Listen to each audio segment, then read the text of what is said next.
Hello, everyone. Welcome. Are we all excited? It's 2 o'clock. It's been a long day. Some of you had 2 days already. Now we get to talk about leadership. That sounds fun. I did just have a brownie right before we started, so the sugar rush I'm expecting to kick in anytime. You're welcome. I'm Daniela LaCelle. I am a head of IT delivery at Unum. I've been at Unum for 18 plus years, been in tech going on 25 years. We won't talk about the actual number of years. This is going to be a little bit interactive, so I am going to expect some audience participation. I'll keep it light, I promise, but there will be some. So what are we talking about today? Moving from firefighter to architect, leading tech teams with intentionality. What does that even mean? If you think about the firefighter trap, what is that? You are stuck in a cycle of constant crisis management, right? You're reactive because you're always busy, right? You're always fighting some kind of fire. You're probably exhausted from doing that. You feel indispensable, but at the end of the day, you're probably a bottleneck because everyone depends on you, right? There's probably a little bit of a hero complex in there as well. Not in a bad way, but it's a fact. So what are we trying to get to? Let's flip the script a little bit. The architect mindset is think of someone who you admire as a leader. Maybe it's someone who is calm. Maybe that person's very strategic. Maybe they're very thoughtful. That is an architect. They create clarity, they delegate effectively, and they put in place systems of scale. As a leader, you can't do everything. You can't be everywhere. What you do is you surround yourself with a system, people, who do certain things and they do them very well. So this is the first part of the audience participation. Let's take 10 seconds. Jot down the name or traits of a leader that you've worked with whom embodied that architect mindset. So 10 seconds. I'll start it on the stopwatch. And you don't even have to tell me who that person is. Okay, go.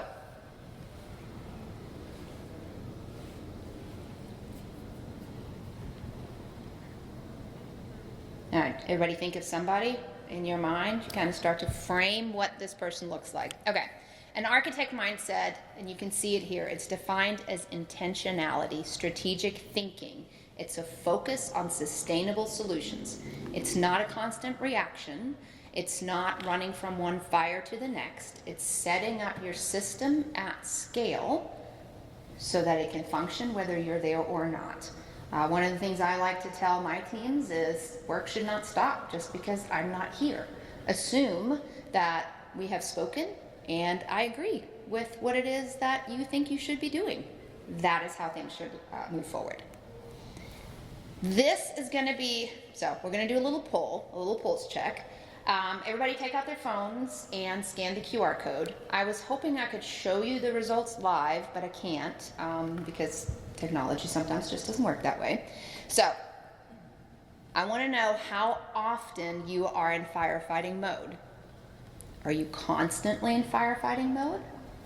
Weekly? Rarely? Or be honest with yourself, are you the fire? Maybe? Somebody? Okay. I'm seeing 48% is weekly, 28% rarely. Oh, 50% of you are weekly in firefighting mode, so that is the majority.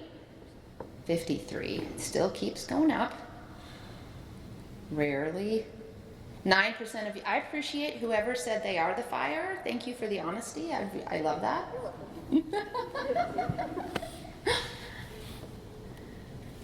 One or two of you are constantly. I'm sorry that you were in that position. That is very exhausting. Okay. Majority of you, 53% of you, are in weekly firefighting mode. And so you all are probably pretty exhausted. So, why do we firefight? Typically we firefight because we don't have clarity. Priorities are not clear, expectations are not clear, they lead to reactivity as leaders. You scramble to address whatever it is that you're after. hero culture. I briefly said that earlier. It's when leaders feel the pressure to be the ones to swoop in and save the day instead of empowering your teams to do what they need to do. It's a broken or an immature system. Inadequate processes, tools, infrastructures force leaders to constantly put out fires instead of focusing on strategic initiatives. In tech, that is normal, but it is also not sustainable. And so when you think about the lives at least half of you lead today on a weekly basis, we want to start to think about how we flip that script a little bit. So, what is the cost of staying in firefighting mode? Well, first and foremost, it's burnout. And if you've lived this life for a while, you may be close to burnout. You may not see the signs yet, but burnout is when you dread getting up in the morning. You are tired every time you think about your job. You don't want to go to work. You go on vacation, you come back, and you think, do I really need to go back to that job? Those can all be signs of burnout. You're missing innovation. If you're constantly in firefighting mode, you leave no space in your brain to think about innovative and new things, about addressing problems in a different way. You probably have team turnover because people are stressed, they're overworked, they're more likely to seek opportunities on teams that may not operate that way, or companies that may not operate that way. And finally, you have fragmented priorities. Your reactive mode makes it difficult to maintain a clear and strategic focus. You're kind of all over the place. Now, there are going to be times of the year probably, for us where I work, it is our annual planning process where, try as you might to be strategic, you are probably going to end up in firefighting mode at some point during those 2 months, and that just can't be helped. That's okay. This is not about perfection. All right, so 2 minutes. Here's what I want you guys to do. I want you to talk to your neighbors, and then I'm going to pick on 1 or 2 of you who may be brave enough to share. Talk about one fire that keeps popping up in your world. So turn to your neighbor or behind you, in front of you, whomever, and I'm going to set the timer for 2 minutes. Have a conversation around a fire that keeps popping up.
All right, we got about 10 seconds.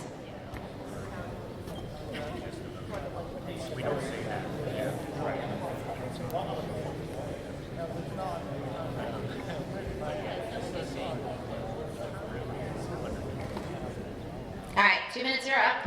I love that you all were having conversations. That's awesome.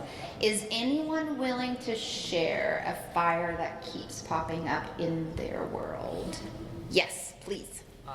Not in my current job, but at a previous job, people were not willing to set disappointing expectations, which resulted in a culture of overpromising and then obviously overworking to deliver. Yeah, I don't know if everyone heard that, right? A culture of over promising, and then that leads to people having to work too hard and still not being able to deliver. Yes, exactly. Especially just being unwilling to truthfully relate what can really be done in a particular period of time. Yeah, absolutely. Anyone else willing to share fire that keeps popping up? Yes. I would say demand versus capacity. In terms of projects that will be coming from time to time and the capacity. Would you really prioritize that? Would you be able to handle that? But Yeah, the demand versus capacity is a huge problem. I think everywhere. One of my favorite phrases is rigorous prioritization, right? That is what we should all be driving towards, because when we rigorously prioritize, then it becomes clear what we should be working on and we can focus on the right things. All right, one more person willing to share? Yes. so something related to smoke creep, where it's not and then because of this technology, you think that I can get it done in 1 month, and then things doesn't work in 2 months, and then all of a sudden, what happens now? It's going to be too much.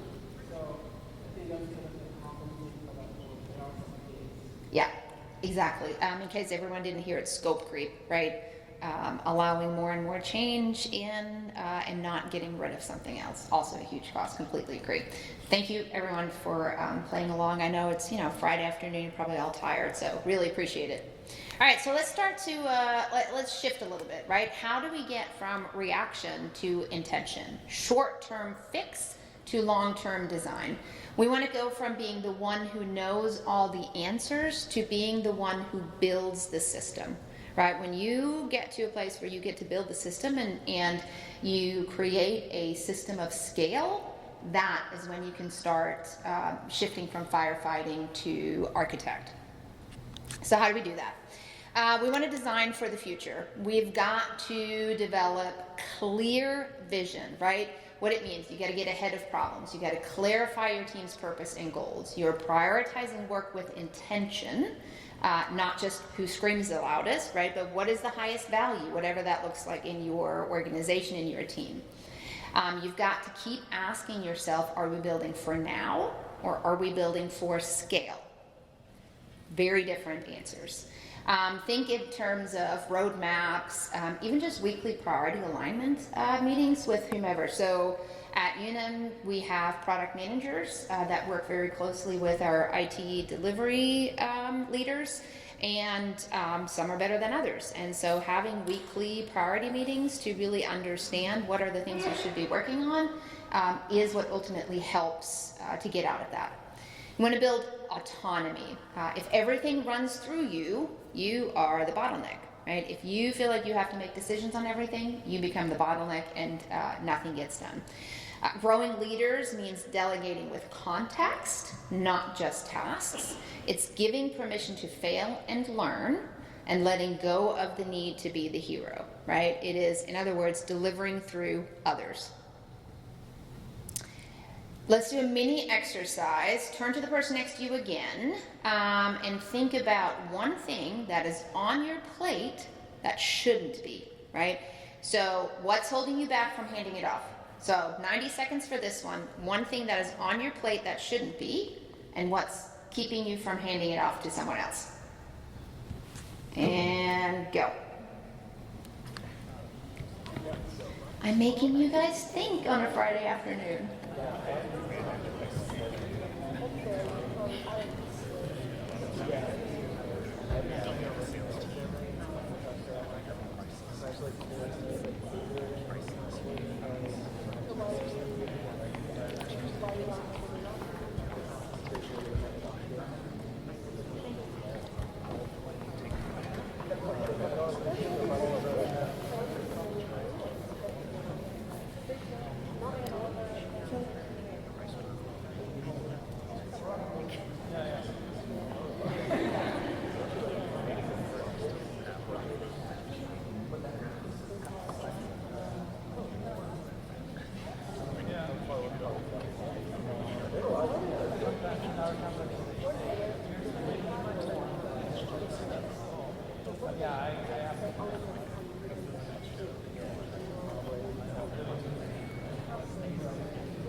10 seconds.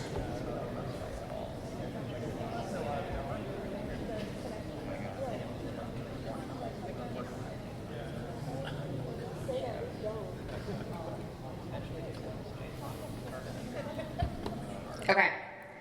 I'm going to share a personal example, and then maybe someone else is willing to share too. So, as late as about a year or so ago, and the person that I'm talking about is going to know exactly who I'm talking about.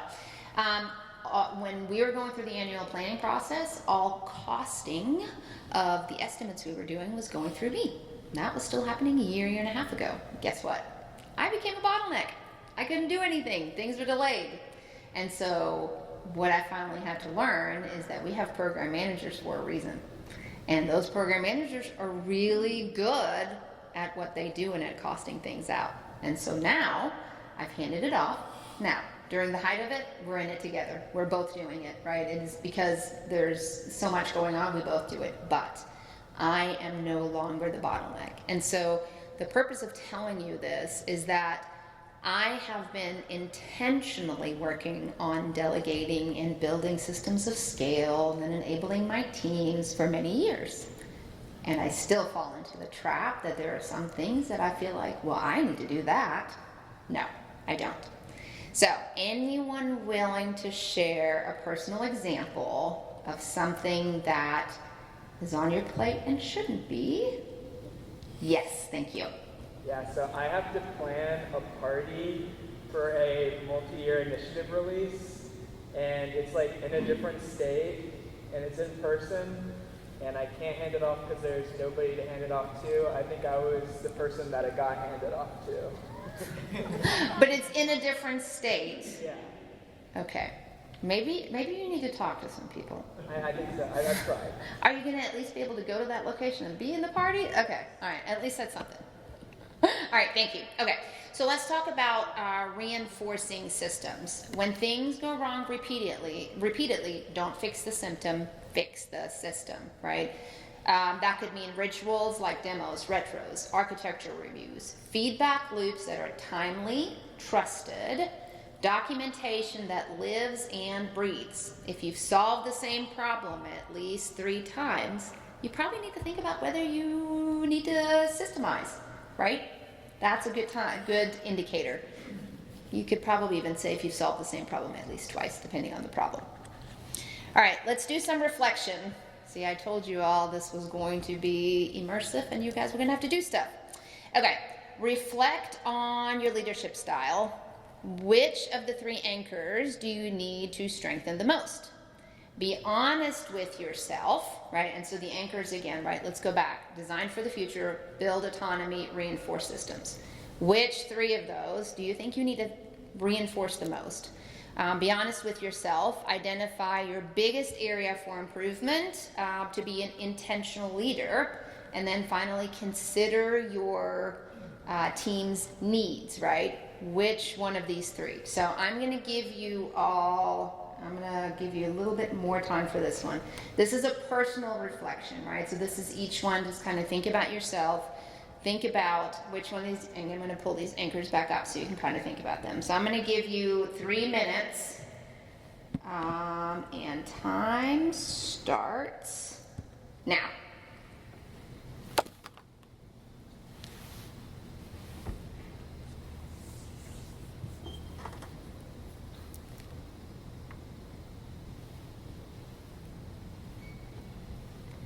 Bonus points if you're writing stuff down for yourself.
All right, I'm looking around. It looks like most of you are maybe done reflecting. A little bit faster. Okay, all right. We can move on. Here's what I want you all to do. I want you all to keep reflecting on that, right? You've hopefully identified something that you can work on. Keep moving forward with that. In the meantime, what will you architect? Let's make it actionable. Right now, I want you to write down two things each. One fire you want to stop fighting. A fire that you want to stop fighting, right? Over half of you said on a weekly basis you're a firefighter. You should be able to think of one thing. The second thing I want you to write down is one system, process, or habit you want to architect instead. For this one, feel free to pair up and share what you're writing down. So let's take 2 minutes to write something down. We are way ahead of schedule, by the way. Take 2 minutes to write something down. I'll cue everyone after 2 minutes, and then instead of doing with your neighbor, maybe somebody would be willing to share a couple of things, one or two. So 2 minutes starting now.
All right, everyone have one item you want to stop fighting, one fire you want to stop fighting, and one system, process, or habit you want to architect instead. And you guys may be sitting here going, Daniela, you're supposed to be the speaker. We're doing all the work. That's kind of the point, though, isn't it? It's not supposed to be about me. It's supposed to be about you. You just didn't realize that when you walked in here. Okay, is anyone willing to share one fire you are promising to stop? Yes. So the specific fires don't really matter, and just the fact that I might have just the knowledge for it, and so the action would be like improved or increased documentation, and then also just allowing things to fail. I think sometimes I have a fear of because I can see it. Yeah. I should be able to prevent it when I need to just kind of let that go, because there's supposed to be a structure of support, and that can't be developed around somebody constantly trying to. I love that, because how did you learn? By failing, right? That is part of how we learn. And so letting something, even though you can see the train going off the tracks, right? You can see it right in front of you. You've been there. The person may not have been there. And so as long as you can help them to fail safely. Now, we don't want to set people up to fail on a big scale, right? If we need to make sure that people can fail safely. But as long as you can do that, I think that's exactly what you want to accomplish. Anyone else willing to share? Okay. All right. Okay. Your architect starter kit. Focus on what's recurring. Identify the repeating patterns and problems in your work so you can systemize them. Turn chaos into patterns. Not easy, but analyze the underlying structure and rhythms in your team's work to create reusable processes. Empower others to lead. Build an autonomy by delegating ownership and coaching your team to solve a problem. Don't tell them how to solve the problem, coach them to learn how to solve the problem. Think one step ahead.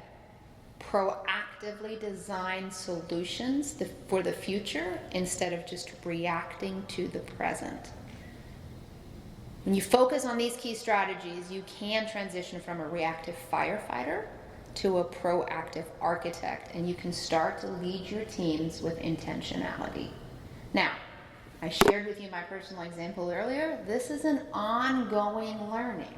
This isn't oh, I've perfected it, I'm done. This is I'm doing well this week, I may not be doing well next week. This is also allowing a culture of your team to let them call you out, right? To say, Daniela, that is not how that should work. Let's try something different, right? And that is it. If you do nothing else, if you remember nothing else, here's what I want you to remember. You were not hired to fix the fire. You were hired to design the fire station. I'd love to stay in touch. So if you scan, let's connect on LinkedIn or find me outside. Any questions, thoughts, comments, either now or find me later? Yes. I guess, like in terms of getting into a project management role in the first place, are things like Agile certifications, do those matter? Or are those valuable to employers usually? It depends, is honestly my answer. It depends on who you are, who the hiring manager is. I personally, I prefer experience over certifications.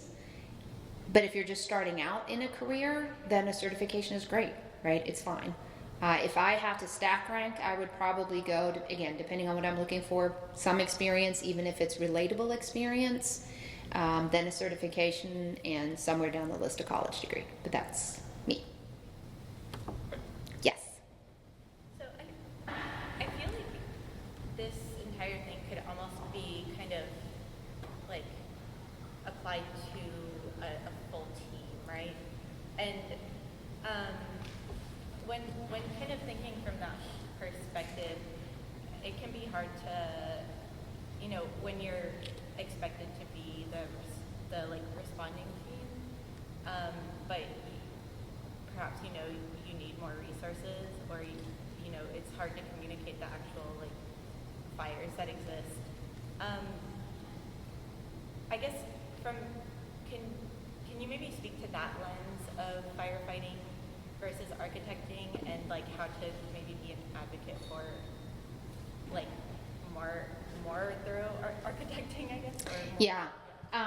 So from my perspective, it's about facts, data, logic, right? It's taking it from it feels like a fire, it feels like it's too much, to gathering the facts to show that it truly is on fire, right?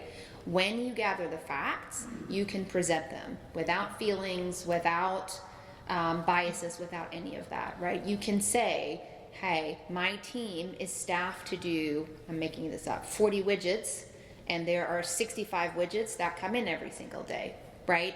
So it is going from this feels bad to this is bad, right?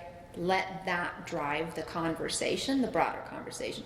Doesn't mean you're going to end up getting more resources, because sometimes there are budgetary constraints that just, it is what it is. What it does drive, however, is hopefully rigorous prioritization that says, okay, if the team can only handle 40 widgets, let's figure out how do we reduce the number of widgets the team has to do. Does that answer your question? Does that help? Okay. Yes. So it seems like a lot of this stuff is really great for IT folks, but what about business unit leaders? If you're not getting them on board and educating them about this, it sounds like you're fighting an uphill battle. No, I actually hope that I am educating them. And I do on my daily conversations, right? So when I sit down and I talk to our business leaders, this is not so this is actually not an IT topic at all, in my opinion. This has nothing to do with tech, right? This is about how we lead teams and how we get work done regardless of what the work is. And so in the daily conversations that I have with our business partners or with our product management teams, these are the kind of conversations I have. So great call out, because this has nothing to do with tech. So yeah, just kind of follow, one of your duties almost is to educate. Absolutely. 100% correct. Because otherwise, a business leader may think, well, why is IT not pumping out the things I want them to? Well, let me explain so that you can understand. Yeah, I completely agree. Yes. So let's say I architected a system that's self-governing, self-evolving, and states within my department, right? So now my biggest pain point is how do I propagate it done? Because not all the work is done in my shop. So we work with other similar teams, divisions, and such. And while I see that it's working, it's still a struggle for me to get them on board with the process. Any tips or tricks? You found my weakness. I wish I had a really good answer for you. I don't, because we struggle with the same thing every single day. And I will tell you the same thing I just said. It is continued conversations. It is continued education. It is facts, data, logic, right? It is a combination of those things with other leaders, especially when you have dependencies, to figure out how to get on the same page, right? It is sitting down together in a virtual room or a physical room if you're co-located, and having those conversations to understand what is it going to take to deliver it together. It's not easy. We have not fully figured it out, full disclosure. I think some of it's patience. When you know a lot, you're a SME, you lose track of how much experience it took for you to get there. And the more people you have that you have to get in sync with you, the more experiences most people have to have. And you think, oh, I'll just tell them some facts. You can have this done in a month, and then forget that facts don't change human behavior, experience does. So it becomes a little bit, how do I give them enough experience for these things to click, so the facts I'm about to tell them, right, we can speed this up a little bit. And I don't know that we think about it from that point of patience sometimes. That's a very good call out. And part of that is having the conversation, right? Patience is critical. Yes, 100%. Completely agree. Yes. How much of the, so software is infamously difficult to estimate how long it'll take to get things done. How much of that do you think is intrinsic to software itself? How much of it do you think is organizational or social? If I had to put a guesstimate on it, I'd probably say 30% software itself, 70% organizational, team specific. That's my personal opinion. Higher, yeah. Yeah. Yes. So over there we got a question asked, like fighting the uphill battle. But I think there's also, as a project manager, there's a downhill battle sometimes that you have to fight because you're trying to prioritize what your business leaders want you to do versus downstream. And sometimes that's met with a backlash. So what's in that position, what's a positive way to reinforce and get people on board so they start to see the priorities as your business leaders? I think the key you said is business priorities, right? The conversation we should be having is to understand the priorities of the business, because at the end of the day, we support what our company tries to deliver, right? Whatever that may be, whether we're a software company, an insurance company, and I don't care what we produce, right? At the end of the day, we are here to support whatever that company supports. And so finding a way to get everyone on the same page with that is key. And a lot of companies are not good at it, right? We have pockets where we're not good at that, where we say something is a top priority, but then we also work on 45 other different things, right? it is incredibly challenging. The larger the company is, the more challenging it becomes because the more organizations you have to work with. I do think the key is to align around your business priority, whatever that business may be. Thank you.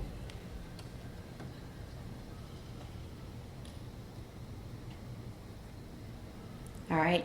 Thank you all very much. I really do hope that you connect with me on LinkedIn. I'd love to get the conversation going. Thank you so much.